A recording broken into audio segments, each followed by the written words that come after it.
Praise the Lord. सभी आत्मिक विश्वासियों को नमस्कार। आज हम मरकुस की सुसमाचार 8वां अध्याय 34 से लेकर 38 तक का वचन को हम अध्ययन करते हैं।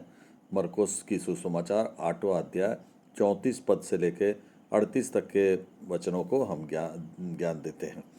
यह मरकुस की सुसमाचार 8वें अध्याय इसलिए महत्वपूर्ण है क्योंकि जीसस क्राइस्ट सबसे पहले चेलों से पूछता है, तुम मुझे कौन कहते हो।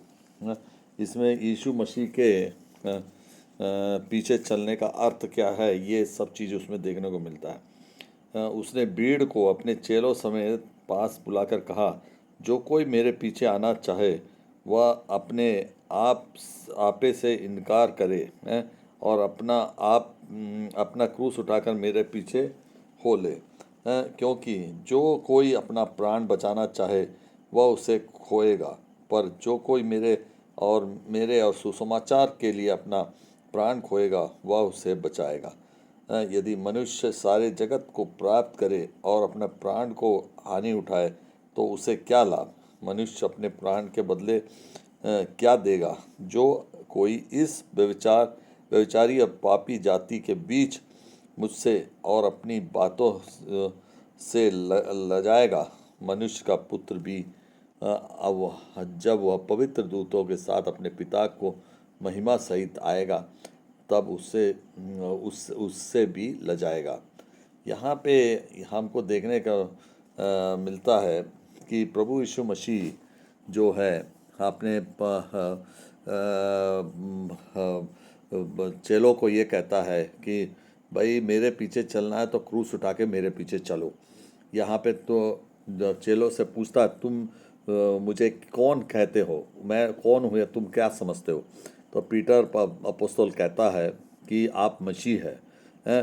तब उसने तुरंत बाद यीशु बताते हैं कि उन्हें दुख उठाना और मरना फिर जी उठना होगा।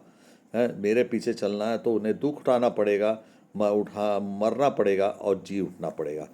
फिर वे भीड़ और चेलों के बीच में सच्ची चेलाई के बारे की कीमत को कैसे सच्चा चेला बन सकता है उसके विषय में वो उनको बताता है। पृष्ठभूमि में हम देखते हैं इनका, जो लोग मसीह से केवल चमत्कार चाहते थे, पर यीशु ने दिखाया कि उनका मार्ग क्रूस का मार्ग है। सब लोग सोचते हैं यीशु मसीह चमत्कार दिखाते रहे और कुछ नहीं, लेकिन यीशु मसीह ने दिखाया बताया कि जो कोई मेरे पीछे चलेगा वो क्रूस उठा के मेरे पीछे चलना पड़ेगा। मतलब दुख उठा के, तकलीफ उठा के मेरे पीछे चलना पड़ेगा। जब वे अपने अनुयायियों को भी उसी मार्ग पर बुलाते हैं तो हम देखते हैं वहाँ पे कि सबको एक कठिन परिस्थिति से होकर गुजरना पड़ेगा। यह वहाँ बस सिखाता है। हम अपने इसमें देखते हैं अपने आप का इनकार और क्रूस उठाने वाला जो पद है, ये 34 नंबर पद में लिखा हुआ है, जो कोई मेरे पीछे आना चाहे वह अपने आप को इनकार करे और अपना क्रूस उठाए और मेरे पीछे हो ले। तो यहाँ पे जो व्यक्ति संसारिक दुनिया जीना चाहता है वे मेरे पीछे ना आए। जो अपने आप को संसारिक दुनिया से अलग करके मेरे साथ आना चाहे वे अपना क्रूस उठा के, अपनी तकलीफ़ों को उठा के मेरे साथ आ जाए। ये उन्होंने कहा। ये अपने स्वार्थ और इच्छा और अहंकार को छोड़ने की और कठिनाइयों को स्वीकार करने की बात उन्होंने कहा है कि यहाँ पे क्या हम सब क्या आज उस रंग के क्रूस उठाने को तैयार हैं। ये हमें आज सीखना समझना है कि परमेश्वर के साथ में जब यीशु मसीह के साथ में हमको जब जुड़ना रहेगा तो हमें जो है कि क्रूस उठा के, प्रभु यीशु मसीह का क्रूस उठा के कठिनाइयों को सहन करने के लिए क्या हम सब तैयार हैं, यह हमें देखना है। पूरी तरह यीशु का अनुसरण करना यानी हमको कठिनाइयों का सामना करना, ये कहलाता है।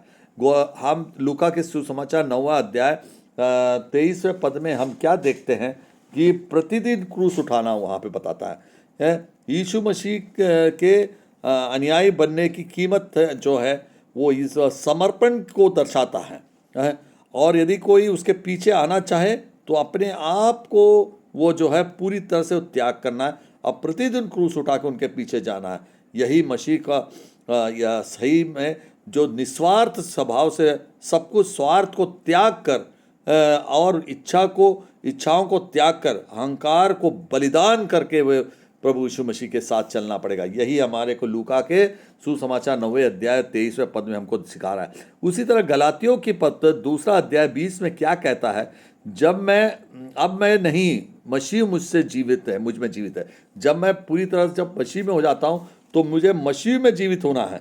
मसीह में विश्वास से नया जीवन पाएगा और हमारा पुराना जो पापी स्वभाव है जो मनुष्य का होता है, वह मसीह के क्रूस के बलिदान के साथ वह मर चुका रहता है और जिससे हम अपने प्रेम और विश्वास के द्वारा नया जीवन जीते हैं।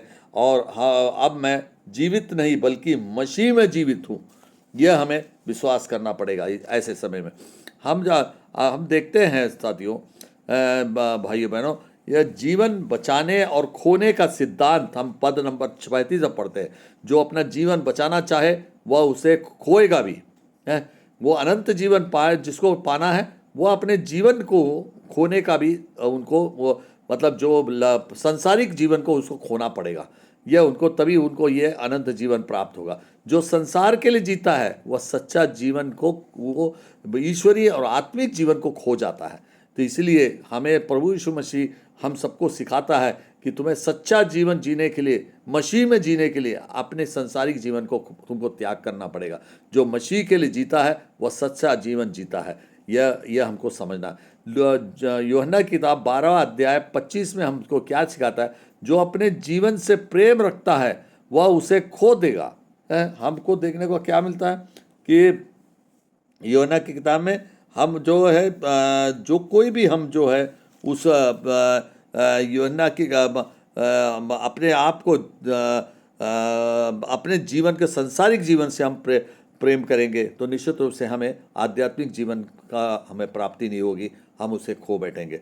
ये हमें प्रभु यीशु मसीह के द्वारा हम सबको एक बहुमूल्य वचन देता है। संसार बनाम आत्मा के बारे में हम सीखते हैं 36वें पद और 37वें पद में, यदि मनुष्य सारे संसार को प्राप्त करे और अपने प्राण की हानि उठाए तो क्या लाभ है? तो हम संसारिक जीवन में सब प्रकार की खुशियाँ, धन दौलत सब कुछ हम ले लेते हैं, लेकिन हम अपने जो आत्मा है जो हमारी, वो हम आध्यात्मिक रूप से हम परमेश्वर के साथ नहीं जोड़ पाते हैं और अनंत जीवन से हम वंचित हो जाते हैं। तो इस जीवन का क्या अर्थ है, यह प्रभु यीशु मसीह हमको सिखाता है। तो हमको भौतिक रूप से हमको देखने को मिलता है कि हम जो है भौतिक रूप से हमको बहुत कुछ सफलताएं हमको मिलता है, लेकिन आत्मा की जो हमारी मूल्य है, जो आध्यात्मिक मूल्य, उससे हम उसके सामने में उसका कोई मूल्य नहीं है। यह हमको प्रभु यीशु मसीह के द्वारा सिखाया जाता है। आत्मा अनंत है और संसार जो है अस्थायी है। संसारिक जिंदगी जो है अस्थायी होती है। यह हमें गलातियों के मत्ती के पुस्तक में 6वें अध्याय में 19 और 20 में बोलता है, स्वर्ग में धन इकट्ठा करो। हमें समझाता है प्रभु यीशु मसीह के द्वारा कहा जाता है संसारिक धन क्षणिक और नष्ट होने वाला होता है, जबकि अपना स्वर्गीय धन जो होता है, जिसे हम धार्मिकता, सेवा और प्रेम का धन कहलाता है, वह अनंत काल के लिए होता है। जरूरतमंदों की सहायता कर विश्वास के कार्यों के साथ में स्वर्ग के धन को हमको संचित करना बहुत ज़रूरी है। यह हमें इस मत्ती के सुसमाचार में हमको सिखा रहा है। तो हम आज जो है अपने आप को स्वर्गीय धन की प्राप्ति की खोज में हमको पूरी जीवन को लगाना है। हमें यीशु स्वीकार करने में शर्म नहीं करना चाहिए। हमको यीशु से हमको सुसमाचार करने में हमको लजाना नहीं चाहिए। जो उसे अस्वीकार करता है वह जो है आध्यात्मिक जीवन से अस्वीकार हो जाता है। तो इसीलिए रोमर का पुस्तक 1 अध्याय 16 में क्या कहता है, सुसमाचार से नहीं लजाना चाहिए। हमको सुसमाचार से लज्जा नहीं उत्पन्न होना चाहिए। हमें बोलता है यीशु के विश्वास और उद्धार के बारे में हम जब बताते हैं तो हमें जो है कोई सांसारिक जीवन के बारे में नहीं बताते हैं, वहाँ पे आध्यात्मिक जीवन के बारे में बताते हैं। तो हमें सुसमाचार करने में लज्जित नहीं होना चाहिए, बल्कि उद्धार और विश्वास से जो आता है, हमको जो मिलता है, वह हमारे अनंत जीवन के लिए मिलता है। और यहूदी और गैर यहूदी सबको ये प्राप्त होता है। वह यह सुसमाचार पाप से मुक्ति और शाश्वत जीवन को का एक मार्ग हमको बताता है। तो हमें ये चीज़ को प्राप्त करना बहुत ज़रूरी है। आज हमने क्या सीखा, ये सच्ची चेला बनने के लिए हमें सब संसारिक जीवन को त्याग कर हमें जो है आध्यात्मिक जीवन को हमको प्राप्त करना। आध्यात्मिक जीवन संसार से अधिक महत्वपूर्ण है, ये हमें समझना जरूरी है। मसीह के लिए जीना ही सच्चा जीवन है, ये हमें मालूम होना चाहिए। हमें यीशु को स्वीकार करने के लिए लज्जित नहीं होना चाहिए, ये बल्कि हमें उससे खुशी महसूस होनी, क्योंकि मैं अनंत जीवन प्राप्त करने जा रहा हूँ। आज हम देखते हैं, आज बहुत लोग अपने करियर, पैसा और नाम के पीछे हम लोगों को पूरा भागते हुए दिखाई देता है, लेकिन आध्यात्मिक जीवन को नज़रअंदाज करते हैं। तो यीशु यहाँ सिखाता है, आत्मा की कीमत सबसे बड़ी कीमत है, उसको प्राप्त करना ही हमारा लक्ष्य होना चाहिए। हम एक कहानी देखते हैं कि एक युवक जो विदेश में बहुत बड़ी नौकरी पर कार्य करता था, लेकिन अपने गलत काम करना उनको पड़ता था वहाँ पे, और उनसे सोचा पैसा कमाऊं या परमेश्वर को कमाऊं। उसने परमेश्वर को चुना और नौकरी छोड़ दी। कुछ समय बाद उसे एक बेहतर और ईमानदार अवसर मिला है, जो इससे ये स्पष्ट होता है कि जो परमेश्वर को पहले रखता अपनी जीवन में, जो उसके आध्यात्मिक जीवन को जीना चाहता है, वह सच्चा जीवन जीने वाला व्यक्ति होता है। इसीलिए उसे अनंत जीवन उसे प्राप्त होता है। हम इस प्रचार में हमको क्या प्राप्त होता है, सच्ची चेला की कीमत हमको देखने को मिलता है। जो सच्चा चेला होता है उसको बहुत बड़ी कीमत चुकानी पड़ती है, लेकिन वो हमेशा के लिए उसको रहना पड़ता है। और दूसरी बात हमको देखने मिलता है, अपने आप का इनकार, अपने आप की जो संसारिक जिंदगी को उसको इनकार करने के बाद क्रूस उठाकर उनके पीछे चलना है। हमें आत्मा को प्राथमिकता हमें देना है और यीशु को खुले रूप से स्वीकार करना है सबके सामने, तभी जाके हमारा जो जीवन का उद्धार होता है। हम 43वें दिन के इस महान उपवास के समय में हम देखते हैं, क्या देखते हैं, जो चुनौती हमको क्या हम सच में यीशु के पीछे चल रहे हैं, ये हमको देखना है। क्या हम अपने स्वार्थ को छोड़ सकते हैं, ये हमें देखना है। क्या हम इस संसार से अधिक आत्मा को महत्व देते हैं, ये सारी 3 प्रश्न हम हमारे जीवन में बहुत कारगर होना चाहिए।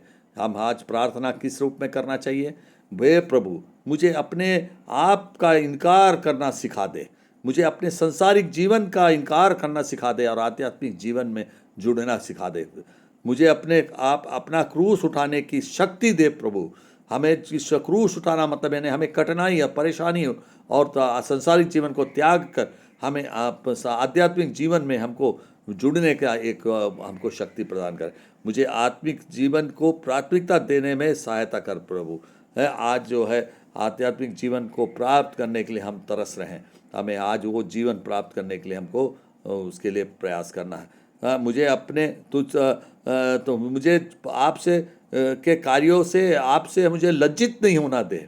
कभी हम प्रभु यीशु मसीह के सुसमाचार करने में हम लज्जित हो जाते, वैसा नहीं होना देना चाहिए। आज मरकोस के सुसमाचार 8वें अध्याय 34 से लेकर 38 तक में हम क्या सीखते हैं, सच्ची चेला बनना आसान नहीं, परंतु अनंत जीवन उसमें हमको प्राप्त होता है। सच्ची चेला बनोगे तो अनंत जीवन हमको प्राप्त होगा। संसार की चीज़ें पूरी तरह अस्थायी है और यीशु के लिए जीना है ही सच्चा जीवन है, ये हमको सोचना है और समझना है। और इसी वचनों के साथ आज हमें सबको, हमारे भाइयों बहनों सभी को, इसको सुनने वाले लोग सभी लोग, देश विदेश के सभी को, साथ ही साथ हमें आध्यात्मिक जीवन में जो जीना चाहते हैं उनको सबको ये वचन पूरी तरह कारगर हो सके और प्रभु यीशु मसीह के साथ बगैर लज्जाए उनके पीछे में लगे और आप अपने आध्यात्मिक जीवन को का विकास कर पाए। यही आशा करते हो सब लोग इससे ज्ञान लेंगे और अपने आप को जीवन को इस उपवास काल में परिवर्तित करेंगे। विश्वास के साथ मैं अपनी वाणी पर विराम देता हूँ। God bless to all.